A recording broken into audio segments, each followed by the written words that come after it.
Okay, seems that I'm gonna do a quick video from navigating from the quadrant of Leesti to Seoul. It's basically a quick run for some money. I picked up some rares. There'll be Leesti Evil Juice and Azure Milk. And pretty much, because of the size of my compartment, my storage is only like 20 tons. And of course, I'm in my my faithful Cobra Mark III. 20 tons isn't a whole lot. I mean, it's much more than, you know, what a Sidewinder can carry and stuff. But and I actually had compartment for like 16 engines engaged tons, and then I added 4 additional tons, so I got 20 tons of space. The only real way of making money is to landing gear retracted. pretty much oh boy, got some wildlings. I like to get out of here slow because I don't want to crash into shit. I lose more ships pretty much from crashing into the walls of the space station or some dickhead ramming me or whatever. There we go. See, I don't get away fast enough, they're gonna tag me. Anyway, I plotted the course. Oh, well, did I plot the course? Let me check.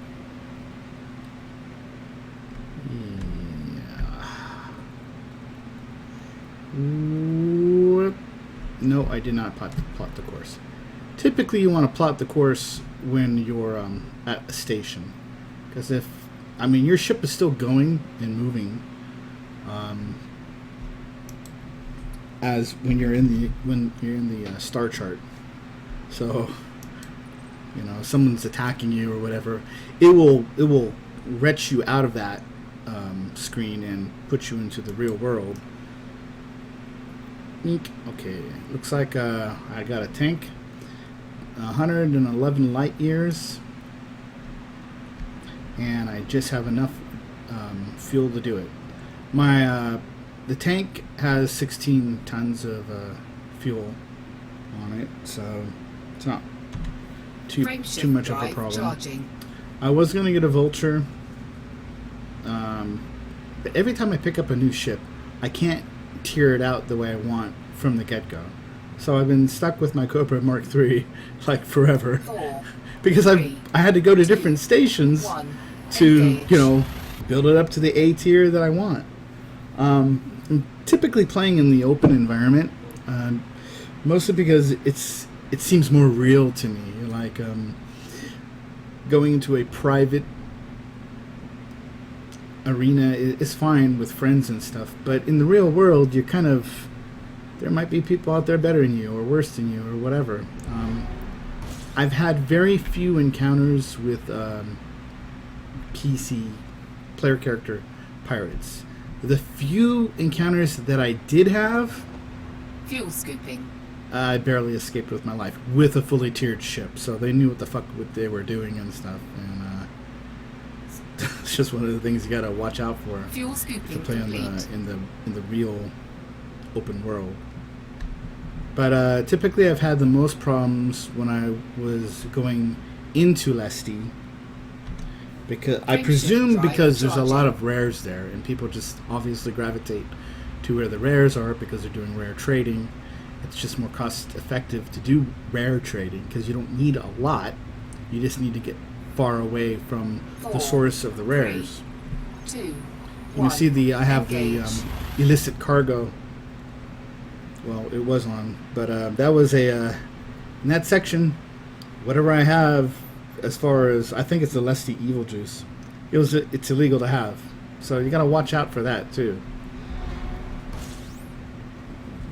In the Soul section, or the Soul area, it's not illegal to have the cargo that I have. So it's pretty much, if I can get through these star systems unmolested by the feds, which typically isn't a problem. And I just go to the star, jump, get to the end destination. In this section, it's not illegal, but who knows? I'm going to be jumping to another area that might be illegal. Engage. There are techniques you can use to avoid getting interdicted. If it's an NPC, I usually I always submit because I don't want my my regeneration time to be too much, especially with a player character. I don't know how good or how bad they are. The last serious encounter I had with a player character pirate, interdicted, I submitted, and had 3 people in a wing, and before I knew it, my shields were gone, and I was just kind of blasting off and trying to get away. And before my frame shift charge could get up, I was like down 25% of my hull. And I have military grade armor on this thing, so whatever they're using, whatever 4, techniques they were using, 3, 2, 1, engage. they just had me. So I got back into hyperspace, or frame shift drive, not hyperspace. I wasn't going from star to star, I was going within the star system. And they popped back and re-interdicted me, and I submitted, and before I knew it, I was down to almost 25% of my hull. I mean, these guys were on top of it. And I had gold on me too, so it was like, I didn't want to fight them or screw around or whatever. I have an A-tiered ship, fully military armor, the whole thing, and they interdicted me twice. Almost had me. The third time was the charm. I was able to kind of just get away. Don't ask me how. And I made it to my destination. And that was going toward Leesti. And Leesti is where I had the major problem. A lot of people on the forums and the chat say that it's a kind of a bunch of player character pirates because of the very reason that there's a lot of rares in that section. 4, 3, 2, 1, engage.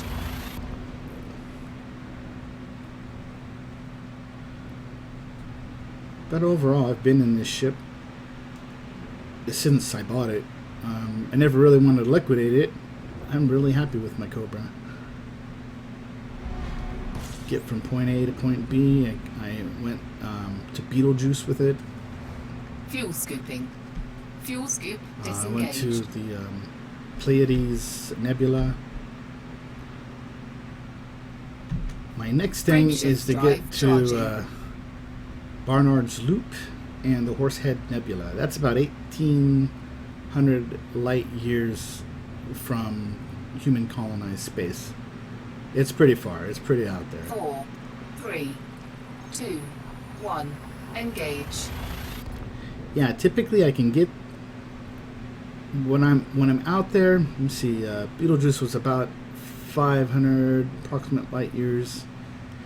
Came back with a few scraps, maybe about 99-98% of my hull. Remember, when you're out there in deep space, it's not like you can repair your hull, even if you have repairing mechanisms. I think they're only restricted. They can't repair your power plant, and they can't repair your hull, but they can repair all the other modules. So fuck it, I just wait till I get to the civilized space and get my ship repaired. Frame shift drive charging. So I think I have about 2 more jumps before I get to Sol. Relatively uneventful. I scanned everything going back and forth, so 3, 2, 1, engage. well-charted territory. Just can't wait till they get planet landing. And being in my ship all the time and not landing on planets. Beautiful graphics, beautiful scenery. I want to land on the damn planets. There's Sol. Fuel scooping. So yeah, I can go close to the stars, scoop it up, and I really don't run out Fuel of scoop fuel. disengaged.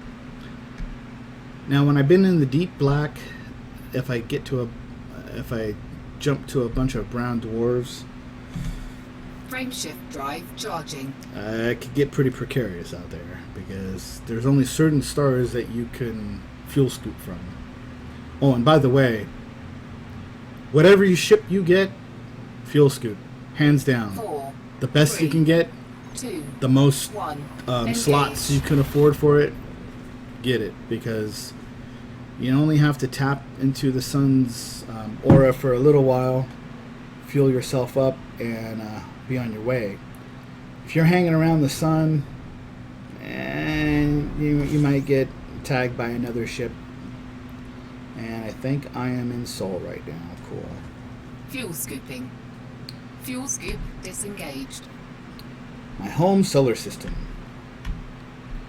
I did the little... I'm going to go to the Burnell Station. I typically like going to Burnell Station. It's by Venus, by the way. It's orbiting Venus. And it's easier to get to. It's easier to land. Ever since I got rid of my infernal, and I mean infernal landing computer, was just occupied space, and it had me crash into shit. I guess it's better now, but it wasn't better when I was trying it, and I lost a lot of credits and a lot of hard work. Every time I spend time on Elite Dangerous, especially when I'm scanning, and I haven't did any data dumps to any cartographer guilds, it's a little scary. I'm carrying cargo. It's another thing. It's scary. If you get blown up, you lose the ship and you lose the cargo, and it's just one of the hazards in space. But overall, the game is not. It's not like a game that's super action packed like most video games. I mean, you can get into combat and wings and stuff, and get your action pack on, but a lot of it is just scenery. Like Venus on the right, notice that it's kind of a blue aura. That is scientifically how the atmosphere would react to light going through it. So they did a good job on that. As far as warping and frame shift drives, there's a lot of time that goes by, especially if you're only light seconds away. If you're light years away, you get to another star system in 30 seconds. If you're light seconds away, and now you're talking 5, maybe 10 minutes, depending on how many light seconds away you are. Like 500,000 light seconds is maybe a good 15 minutes.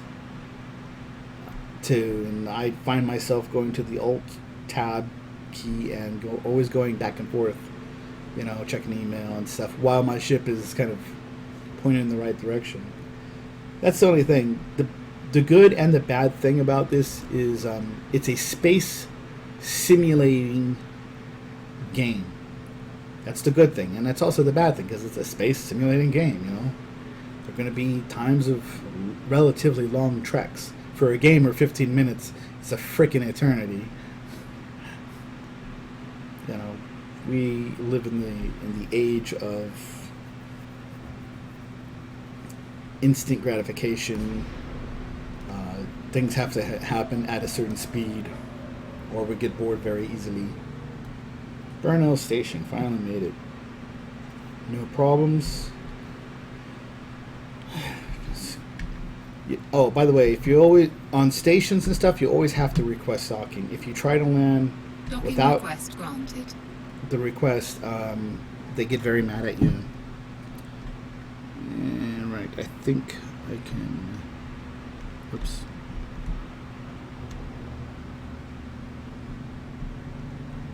I gotta learn to navigate my ship.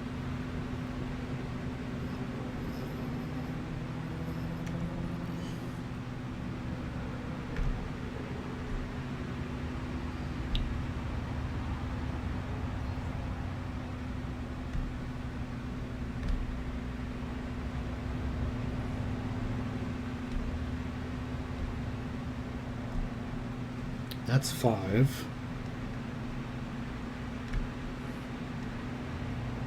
There's another a ship, it's an NPC. You can tell if ships are NPCs or player characters based on the scanner. The scanner will have pretty much solid indicates an NPC, and hollow markers are player characters. So just be advised and be aware if you get into this machine or into this game. Those are kind of a... Alright, here we go. Making our final approach to Burnell Station.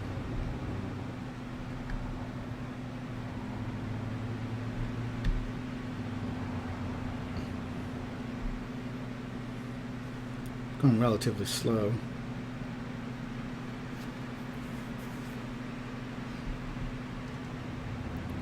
You know, I used to hate landing. I mean, I used to really hate landing because the hell? I guess to a certain degree I still hate landing.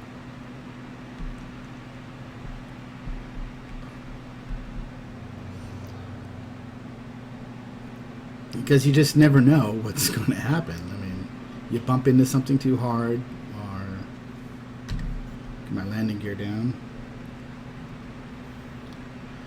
You have to be very conscientious about everything that you do.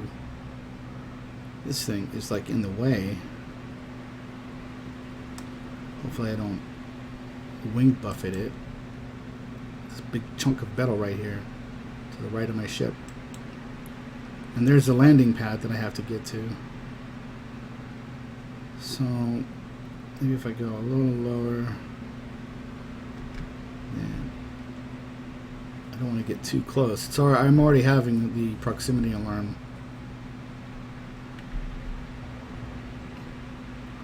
Oh. There we go.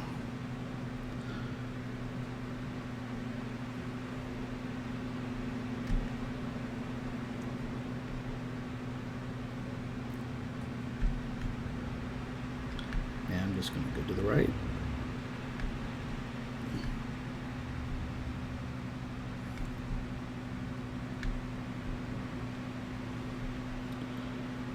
Nose down a little bit.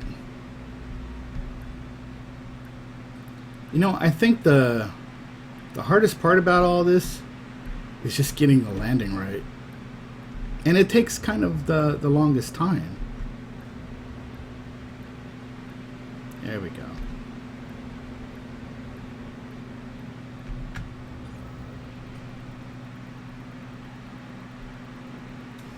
Docking successful. Engines disengaged. Okay. Got there. A little bump off the shields is fine. I have military grade armor on this, so even if I got past my shields, it'd still be a little protected. But I think crashing is the one thing that made me bust most of my got rid of most of my ships. Now it's still a learning curve. The navigation of the ships really aren't. It's really not that difficult. You know, you point in the direction you want to go, and you accelerate or you decelerate.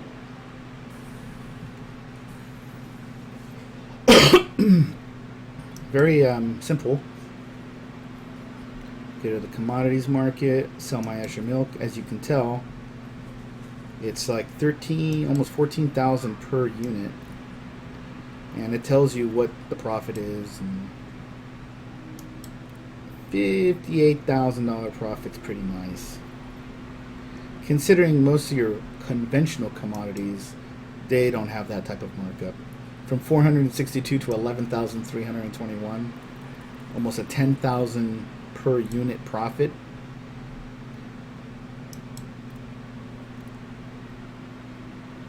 Boom, got 26, just over 26 million right now. And this is where I'm going to cut it out. Get to the outfitting and get my ship stored. So, you know, everyone going 111 light years back and forth from the Burnell station to Leesti is generally a good run. You know, you'll make maybe about a couple 100,000 per trip of rare goods coming from Leesti to Burnell Station. And typically at the Burnell Station, I'll pick up gold, which sells very well in Leesti. I won't make quite as much money, but it's the way it goes. Anyway, thanks a lot for watching, and I will see you a little later in the verse.